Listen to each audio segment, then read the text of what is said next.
పల్నాడు జిల్లా కలెక్టర్ కృతికా శుక్లా జిల్లాలో ఎస్సీ ఎస్టీల విభిన్న ప్రతిభావంతుల అభ్యున్నతికి ప్రత్యేక చర్యలు చేపట్టారు. అందులో భాగంగా ప్రతి నెల 4వ శనివారం నాడు ప్రత్యేకంగా ఎస్సీ ఎస్టీల విభిన్న ప్రతిభావంతులకు ప్రజా సమస్యల పరిష్కార వేదికను నిర్వహించారు.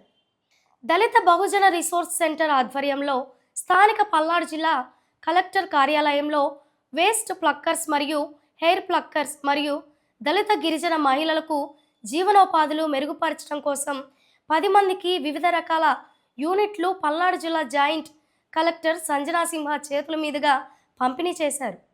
సంజనా సింహ మాట్లాడుతూ మహిళలు తమ సొంత కాళ్ళ మీద నిలబడి బ్రతికినప్పుడు వారు ఆర్థికంగా స్వతంత్రులై స్వేచ్ఛగా బ్రతకటానికి అవకాశం ఉంటుందని, వేస్ట్ ప్లక్కర్స్ మరియు హెయిర్ ప్లక్కర్స్ సంక్షేమ అభివృద్ధి కోసం డిబిఆర్సి సంస్థ చేస్తున్న కార్యక్రమాలకు అభినందనలు తెలుపుతూ భవిష్యత్తులో మీరు ప్రజలకు ఇంకా మంచి పనులు చేయాలని కోరారు.